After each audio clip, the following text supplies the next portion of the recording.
మిమ్మల్ని అందరినీ సలసల మరిగించే టాపిక్, మీ రక్తాన్ని ఉడుకు చేసే టాపిక్, హిందూ అననే గర్వానికి గర్జన ఏమైంది అని చెప్పి నేను అడుగుతున్నాను. ఒకడు పంది మాంసం పెట్టి మనకి తినిపిస్తున్నాడు అని అంటే అది కూడా నా శ్రీమన్నారాయణుడి సేవల. అసలు మనం రక్తం మీరు 11 రోజులు ఏ మొగోడు దేశంలో సనాతన ధర్మం మీద ఇట్లా అటాక్ అయినప్పుడు 11 రోజుల పాటు నేను ఉపవాసం ఉంటా, దీక్ష తీసుకుంటా అని ఎవరు మాట్లాడి? జన సైనికుడు అనంటే జన సైనికుడు అయినావన్నా, నిజంగా చెప్పాలనంటే ఆ జనం తీసేసేసేయన్నా ఈ రోజుటి నుంచి నువ్వు సనాతన సైనికుడు అయినవన్నా. జగన్మాయ ఇప్పుడు మీ తరతరాల నుంచి తీసుకొని వచ్చిన 7 కొండలు ఎందుకు 2 కొండలే చావాలన్నాడు మీ నాన్నగారు. మీ కుటుంబ చరిత్రనే ఇది. మీరు ఎప్పుడు ఏది మాట్లాడినా బైబిల్ చేతిలో పెట్టుకొని మాట్లాడతారు. ఆ తిరుపతి నుంచి నడుచుకుంటూ, ఆ తిరుపతి నుంచి మేము కార్లలో వస్తుంటే ఏడబడతాడ చర్చిలు కనబడతాయి. ఈ అడాక్ చర్చిలు ఎట్లా వస్తాయి? దేవాలయాలకు పర్మిషన్లు ఎందుకు కావాలి? సనాతన ధర్మం ఠేకాదారి అని చెప్పుకునే కాషాయ పార్టీ భారతీయ జనతా పార్టీ ఇటు ఆంధ్రాల ఇటు తెలంగాణలో మీకు ఏంటన్నా కనబడ్డదా? దేశం కోసం ధర్మం కోసం అని చెప్పి మాట్లాడిన వాళ్ళ దాంట్లల్లా దేహం కోసం ధనం కోసం అని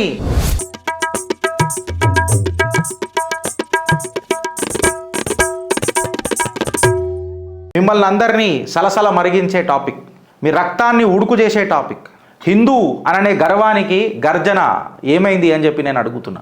నేను మిమ్మల్ని అడుగుతున్నా, ఇవాళ ఫస్ట్ టైం అడుగుతున్నా, ప్రేక్షకులను అడుగుతున్నా, వ్యూవర్స్ని అడుగుతున్నా, లేదా చిత్రగుప్త్కి సపోర్ట్ చేసే ప్రతి ఆత్మను అడుగుతున్నా, హిందూ సోదరులను అడుగుతున్నా, సనాతన సంతానాన్ని అడుగుతున్నా. ఇంత కూల్గా మనం ఎట్లుండగలుగుతాం? ఒకడు పంది మాంసం పెట్టి మనకి తినిపిస్తున్నాడు అని అంటే అది కూడా నా శ్రీమన్నారాయణుడి సేవల. ఒకడు పంది మాంసం పెట్టి మనకు తినిపిస్తున్నాడు అని అంటే అసలు మనం రక్తం. అయితే నాకు కొంతమంది మాట్లాడారు, గిరీష్ ఇది డైవర్జన్ టాక్టిక్స్ ఉండొచ్చు కదా చంద్రబాబు నాయుడు గారివి. అయితే నేను మొన్న కూడా మాట్లాడినా, ఈరోజు కూడా మాట్లాడినా. ఇప్పుడు నేనేమంటా అంటే, ఇప్పుడు బెనిఫిట్ ఆఫ్ డౌట్ నేను జగన్మాయకి ఇచ్చింది అనుకో, చంద్రబాబు నాయుడు గారు డైవర్జన్ టాక్టిక్స్ వాడుతున్నారు అని అనుకుంటే, మళ్ళీ నువ్వు ముఖ్యమంత్రివి కదా, నువ్వు చదువుకున్నోడివి కదా, పెద్ద పెద్ద ఇంగ్లీష్లు మాట్లాడతావు కదా, హైదరాబాద్ పబ్లిక్ స్కూల్లో చదువుకున్నావు కదా, జిందాల్ స్టీల్ ఫ్యాక్టరీలో నువ్వు కోచింగ్ తీసుకొని వచ్చినావు కదా, గసుంటోళ్ళు పెద్ద పెద్దోళ్ళు నీకు కోచింగ్ ఇచ్చిరు కదా. ఇంత పెద్ద దిగ్గజాలలో నువ్వు నడుస్తున్నప్పుడు, ఇంత బ్యూరోక్రసీ నీకు ఉన్నప్పుడు, ఇంత రక్షక బలగాలు are to that matter intelligence agencies నీ దగ్గర ఉన్నప్పుడు నీకు కామన్ సెన్స్ లేదా? సంవత్సరానికి ఒకసారి food security act of India ప్రకారం నేను ఆడిట్ రిపోర్ట్ తీసి పెట్టుకుంటానని బెనిఫిట్ అవుట్ నీకు వస్తుండే కదా. జగన్మోహన్ రెడ్డిని అడుగుతున్నా, ఆర్ టు దట్ మ్యాటర్ టీటీడీని అడుగుతున్నా. మేము అందుకే 2 రోజుల తర్వాత చేసినాం ఫ్రెండ్స్. కామెంట్స్ ఎన్నో వచ్చినాయి, గిరీష్ నువ్వెందుకు మాట్లాడతలేవు అంటే నేను చెప్పిన కదా ఆ రోజు కూడా, నా మొన్న లడ్డూ వీడియోలో నేను క్లియర్ కట్గా చెప్పిన ఏందనంటే, ఏదో వ్యూస్ కోసం మేము చేయం, న్యూస్ చెప్పనీకే చేస్తాం. బికాస్ వ్యూస్ కోసము న్యూస్ చెప్పేటోళ్ళు జర్నలిస్టులు అవుతారు, నిజాయితీగా నిజం చెప్పేటోళ్ళు మోతబరి బ్యాచ్ అవుతారు. కరెక్టే కదా? జర మీ కమెంట్ రూపంలో చెప్పుర్రి. అయితే ఈ మోతబరి బ్యాచ్ అనే మాట నేను ఎందుకు తీసుకొచ్చినానంటే, పవన్ కళ్యాణ్ నేను నిన్నటి నుంచి నేను పొగడలేక ఆపుకోలేకపోతున్నా. పవన్ కళ్యాణ్ ధర్మరక్షత్ పరిషత్ పెడదాం, దేవాలయాలను మొత్తం ఈ పరిషత్లకు తీసుకొని వద్దాం. ఏంది ప్రభుత్వాలు చేసేది? మనకు 11 రోజుల ఉపవాసం. అయితే పవన్ అన్నకు నేను ఒక చిన్న సజెషన్ ఇస్తున్నా. అన్నా, ఒక్క తల్లికి ఉట్టలేదు వచ్చన్న, కాకపోతే మనస్ఫూర్తిగా రక్త సంబంధం ఏర్పరచుకోనికి ప్రయత్నం చేస్తున్నా. ఇది రక్త సంబంధం అనే దానికంటే సనాతన సంబంధం అనంట. మీ పైన నాకు కొన్ని అభిప్రాయాలు వేరే ఉండే, మీరు కొంచెం కమ్యూనిస్ట్ భావజాలాలు ఎక్సెట్రా మీ పాత స్పీచులు ఇవి. బట్ ద ట్రాన్స్ఫర్మేషన్ మీరు ఏదైతే తీసుకొచ్చిర్రు పవన్ అన్న, మీకు పాదాభివందనం చేస్తున్నది చిత్రగుప్త్ గిరీష్ దారముని. నేను ఇవాళ భావోద్వేగానికి గురవుతున్నా మీ మాటలు విన్నప్పుడు.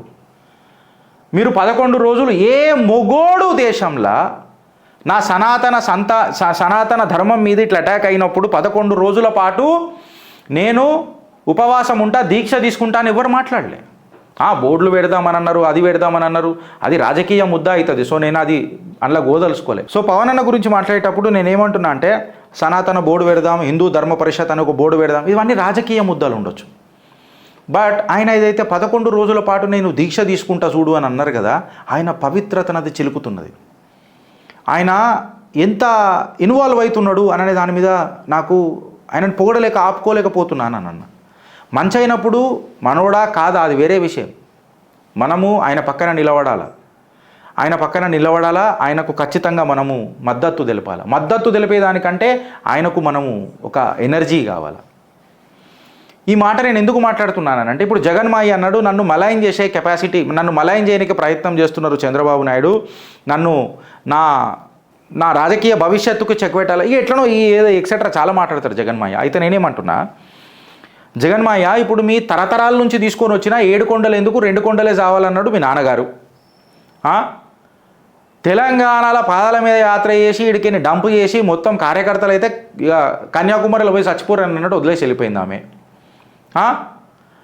వెళ్ళిపోయా ఆడబోయేమో ఇక మళ్ళీ నాకు వేరే మాటలు వస్తాయి కానీ ఇక నేను ఊకుంటున్నా. మీ కుటుంబ చరిత్రనే ఇది. మీరు ఎప్పుడు ఏది మాట్లాడినా బైబిల్ చేతిలో పెట్టుకొని మాట్లాడతారు.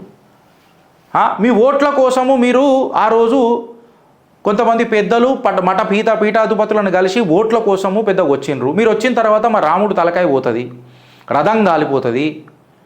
ఆ తిరుపతి నుంచి నడుచుకుంటూ ఆ తిరుపతి నుంచి మేము కార్లలో వస్తుంటే ఏడబడతాడ చర్చిలు కనబడతాయి. ఈ అడాక్ చర్చిలు ఎట్లొస్తాయి, దేవాలయాలకు పర్మిషన్లు ఎందుకు కావాలి? ఇట్లాంటి ప్రశ్నలకు మీ దగ్గర సమాధానం ఉంటే మీరు చెప్పే మాటలకు మాకు అట్లీస్ట్ కొంచెం వినబుద్ధి అవుతుంది. జగనన్న తిట్టాలంటే మస్తు తిట్టొచ్చు, బట్ సభ్యత గల కుటుంబంలోకి వస్తాం కదా, తిట్టలేం.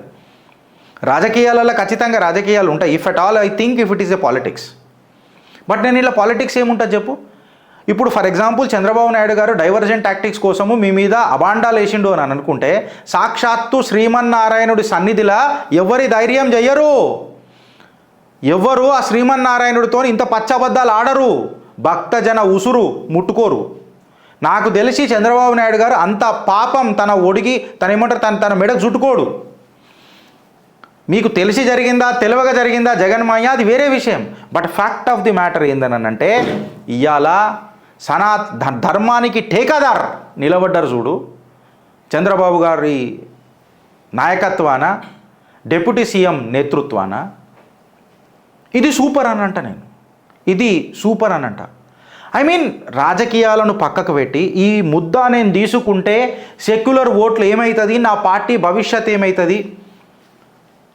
లాస్ట్ టైం ఒక సీట్ రాకపోయినా ఆయన స్వయాన ఓడిపోయినా అపీజ్మెంట్ పాలిటిక్స్కి కాకుండా ధర్మానికి నేను నిలబడతా, సామాన్య జనానికి నేను జై కొట్టిస్తా.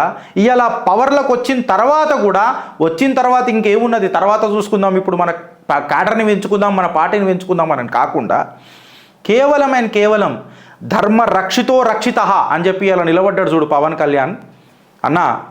నమస్తే.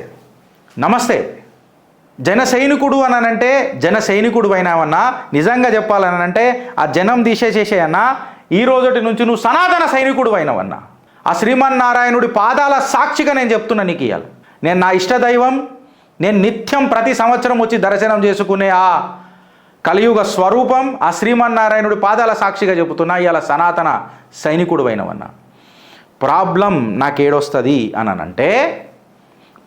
నాకేడొస్తుంది అని చెప్పానంటే ఈడొస్తుంది. నిన్నగాక మొన్న రాజకీయాలల్లో పురుడు పోసుకున్న జన సైనికుడు ఇవాళ సనాతన సైనికుడై తన ధర్మం రక్షితో రక్షిత అని చెప్పి పెట్టుకొని 11 రోజుల దీక్షకు దిగినప్పుడు సనాతన ధర్మం ఠేకాదారి అని చెప్పుకునే కాషాయ పార్టీ భారతీయ జనతా పార్టీ ఇటు ఆంధ్రాల ఇటు తెలంగాణలో మీకు ఏంటన్నా కనబడ్డదా? ఈ ముద్దా పైన ఏమైనా డిస్కషన్ అవుతున్నదా? ఎంతోమంది భక్తుల ఆస్థాకు ఛాలెంజ్ చేసిన ఆ టీటీడీఏ ఉండొచ్చు, జగన్ సర్కారే ఉండొచ్చు, వాడు ఎవడన్నా ఉండొచ్చు. ఆస్థా గురించి మాట్లాడినప్పుడు ఏదన్నా ఎవడికన్నా ఆస్కారం ఇద్దామా? ఈ ముద్ద మీద ఎవడన్నా మాట్లాడిండా? అంత చాతగానోళ్ళు తెలంగాణ ఆంధ్ర భారతీయ జనతా పార్టీలో ఉన్నారా? అసుంటోళ్ళు మనకు అవసరమా? ధర్మాన్ని కాపాడుకొని దుష్టులు మనకెందుకు? దేశం కోసం ధర్మం కోసం అని చెప్పి మాట్లాడిన వాళ్ళ దాంట్లల్లా దేహం కోసం ధనం కోసం అని అడ్డమైన రాజకీయాల కోసం ఇవాళ రాజకీయాలు వెన్నతో పెట్టిన ఏమంటారు ఇక ముద్ద లెక్క కనిపిస్తలేదా మనకు? ఇక్కడికి ఆగిపోయిందా అని అంటే నేను అంటలేను. నా ప్రాబ్లం ఏందనంటే ఆయన రాజకీయాలకు వచ్చిండు ఒకలాగా, బట్ ట్రాన్స్ఫర్మేషన్ ఆ ఏజ్లో మనిషి ట్రాన్స్ఫార్మ్ అయ్యిండు అని అంటే నేను నేర్చుకోవాలన్న తత్వం ఎంత అన్నది పవన్ కళ్యాణ్ది బయటపడుతుందాడ. రాజకీయాలల్లో అత్తారింటికి దారేది అని అన్నట్టు రాజకీయాలలో నీ దారేటు పవన్ అన్న అని చెప్పి నేనే విమర్శించిన. ఇయ్యాల నా దారి ఆ శ్రీమన్నారాయణుడి చరణ స్పర్శకై ధర్మరక్షణకై అని చెప్పి ఒక గబ్బర్ సింగ్ అయి గడ్డపార దించుతున్నాడు చూడు. భారతీయ జనతా పార్టీలు జల్సాలాడుతున్నారు. ఆయన సినిమాలో వచ్చిన కథనాలే చెప్తున్నారు మీకు, జల్సాలాడుతున్నారు. ఒక్క దగ్గర ఒకటి లేదు, ఒక దగ్గర అసలు లొల్లెట్లు ఉండాలా, దాని మీద ప్రతిస్పందన ఎట్లా ఉండాలా, కేవలం ఒక చిన్న అదైతేనే లొల్లి అయిపోతుంది రాష్ట్రంలో అక్కడిక్కడ వేరే దాంట్లలో. I'm not saying that we need to fight again standing on the streets. రోడ్ల మీద పెట్టి మాట లేకపోయా, పలుకే బంగారం అయిపోయా. ఆ శ్రీమన్నారాయణుడు సేవల ఇంత గుస్తాకియా.